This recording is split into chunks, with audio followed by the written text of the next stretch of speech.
So ayan, magandang morning sa inyong lahat mga damser, mga boss, mga lods, mga lodi. So another property po ulit ang ipapakita po namin sa araw na ito. At ito naman po ay house and lot po siya.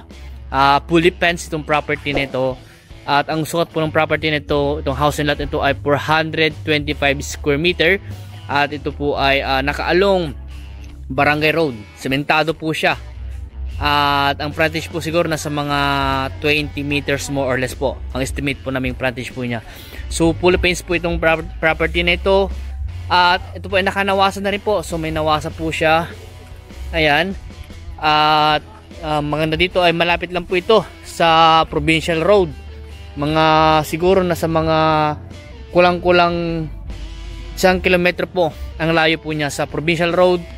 Sa palengke o sa town proper siguro mga 5 minutes driving lang po. Sa MacArthur Highway siguro mga ilang minutong driving lang.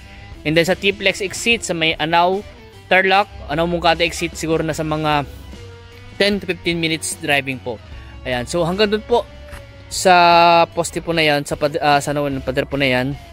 Hanggang doon po. Ayan. Sa may poste po ng straight light yan po. So dito po sa harap po niya, ganito po yung view. Ayan, dito po yung bahay. At meron pong 3 kwarto po yan. I-explain ko na rin po sa inyo mamaya yung status po ng house and lot po na ito. So ito po ay nabili po nila noong 2006. At ang pinanghahawakan lang po nila ngayon ay deed of sale. Pero ongoing daw po nilang pinapaayos po yung kanyang titulo. So yun po ang sabi sa amin ng may-ari. So kasama po namin yung may-ari po yan, mag-asawa. Ayun po, nag-uusap po sila ng aming source sa property na ito. So dito po sa harap po niya, may mga tanim po silang may tanim po silang gulay dito, yung patola at yung may mga halaman din po dito. Ayan. So puntahan po natin yung ibang ano po dito. Ito po meron po siyang bodega. Ito po yung bodega po niya. At ganun din po meron ano na rin po ito yung parking lot po ninyo. Ayan, parking space. Ayan, so dito po sa kanyang harap dito, pwede kayong magtanim pa ng mga gulay at kung gusto niyo, kung ano pa yung gusto niyo ilagay po dito. So, saan nakanawasa na to? Nakanawasa? Di po wala pa nawasa. Ay, hindi kayo napakabit ng nawasa. Pero may nawasa. May nawasa. Tapos may deep well. Ayan. Di motor po. Ayan. Ito yung kanyang source of water na deep well na nakamotor po siya. At ito naman po yung kanilang bodega. So yung mga gamit po ay may mga gamit po na hindi kasama sa bentahan. May mga gamit din po na kasama na po sa bentahan. So ito po yung kanyang bodega. Tambakan po nila ng mga gamit po nila. At ito nga po, meron sila medyo okay po. So, pero yung mga gamit ito ay hindi po kasama po sa bentahan. Ayan. So meron pang deep. So dalawa yung deep well niya, boss. Dalawa yung deep well po. Ito po yung isa po poso. Dito po sila kumukuha ng tubig po nila. Pag nag-brown out, doon sila kumukuha. Tapos ito naman po yung kanilang dirty kitchen. Ayan po, dito sa baba. Tapos meron din po sa taas sa may bahay. So dito po sila nagluluto. At dito rin po sila, ayan, naghuhugas, naglalaba. Ayan. So ito po yung likod po ng bahay. Ayan, ng property. Fully fenced po ito. Yun na po yung maganda. Titirahan nyo na lang. Siguro magde-develop na lang kayo konti dito. Saayos nyo na po yung iba dito.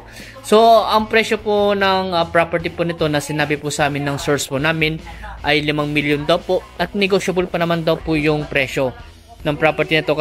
Kausapin na lang po natin yung yung may-ari po, yung mga mag-asawa po na may-ari po dito sa property nito. So, yan po. Sementado po yung kalsada. At pasukin po natin tong bahay para makita nyo po kung gaano kaganda.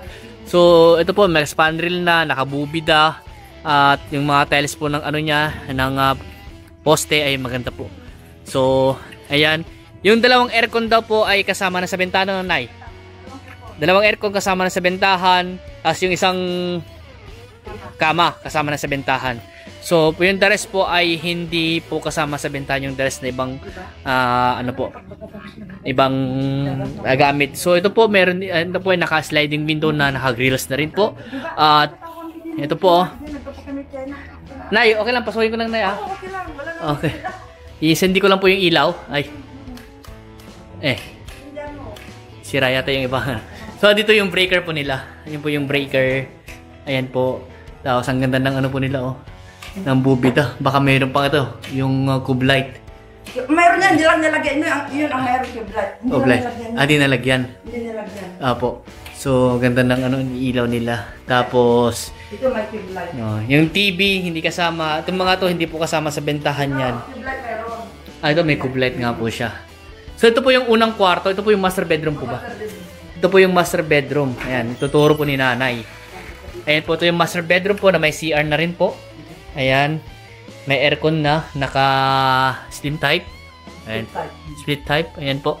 At ito po yung kama, pero hindi po kasama sa bentahan yan. Idadalhin po nila. At ano pa yung dito. Tapos meron na rin po siyang ano. Opo, cabinet dito. Naka-fix na po yan. Hindi naman tatanggal. Opo. At ito po yung kanyang CR naman po. Ito yung CR. Ayan, may shower. May lavatory. Ayan po. Ito po yung CR po ng master bedroom. At maganda po dito talagang ano no, ito maganda yung ilaw din. Naka-style. Renovate na kasi ito. Renovate niya na po. Ang edita na namin dating ang tanong. Hindi na sliding to eh. Sliding na yung 2020 nung dumating kami galing China. Opo. So ito naman po yung pangalawang kwarto po dito. Ito po yung kanilang kusina. Ayan po yung dining area, tapos yung kusina po. At ito naman po yung kanilang pangalawang kwarto. May aircon din po ito. Wala nga lang po CR na eh. Wala po. Opo. Ito po, may aircon din. Kasama na rin po sa bentahan yung aircon. Pero ito na hindi kasama. Dadalhin nyo. Okay, dadalhin nyo po. At ito po, kaganda. Dito po yung pag gusto nyo, no? Maganda yung view. Yan, kitang-kita mo yung kapitbahay mo. Malaki rin yung bahay ng kapitbahay. Oh. Ayan. So, isang titulo daw po ito na subdivide po nila. Inaayos na daw po yung titulo. Sabi po sa amin nung may-ari po dito. Ayan. So maganda rin yung kanyang ilaw dito. Hindi mo nung ris. Ayun, no. Ayan. So nakabubida na rin. Ayan. At ito naman po yung kanyang kusina. Ayan. So ito yung kanyang CR po dito. Dito po yung CR naman po dito sa may kusina. Ayan. Para makita nyo rin po. May lavatory. Ayan. At ayan po. Maglalagay na lang tayo ng shower. Ayan. Okay. So ito naman po yung pangatlong kwarto po dito. Katabi rin po ng kusina. So ito yung kanilang lababo. Ito yung lutuan. At andun po yung dirty kitchen po nila. Ayan po. Ayan. So nakahanging cabinet na rin po. Meron silang exhaust. Kung nagluto sila, meron na exhaust din. Ito yung ano nila. Yung lutuan po nila. At Nay, buksan ko. Ayun na po. Apo. Para makita din po nila. Ito po yung pangatlong kwarto, last na kwarto po. Ito yung iiwan daw po nilang kama. At ito nga po ay ayan, ganda ng ilaw din. Galing sa ano na sa City Hardware. Okay. Lahat daw ng ilaw ay galing sa City Hardware. So, ito po, naka-sliding window rin po. Meron na rin po siyang yung may mosquito, ano ba tawag doon? Ayan. So, ang ganda. So, ito yung mga kapitbahay po nila. Ayan. Ito po yung pader po nila sa likod. Tapos, lagpas po niyan ay ibang property na po. Ayan. So, house and lot. Ulitin ko po, 425 square meter. Pero, sabi po ni nanay yung seller, ay ano pa daw po yun? Tawag dito. May sumobra pa daw yata, so kailangan natin ipa-relocate po ito para makuha natin yung eksaktong area ng kanilang property. Ayan. Okay. So, ito po kaganda itong property na ito, house and lot. At yun nga po, ay talagang ginastusan po nila. So, ulitin ko po, ang presyo po niya is 5 million. Negotiable pa naman daw po yun upon viewing. At makakausap nyo po mismo yung may-ari pag nag-viewing po kayo dito po sa property na ito. Ayan. So, sa managana po ng house and lot yan, sa ibang bansa, kung gusto magkabahay, baka ito na po hinahanap nyo po. Dito lang po sa bayan po ng Kuya po Nueva Ecija.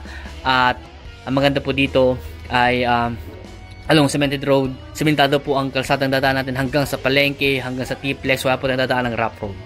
Ayan. So kung may ibang katanungan po kayo regarding po sa property nun, sa house and lot po nito, tawag lang po kayo sa akin. At kung gusto nyo po mag-viewing, mag-schedule lang po kayo para masamahan po namin kayo dito sa house and lot dito.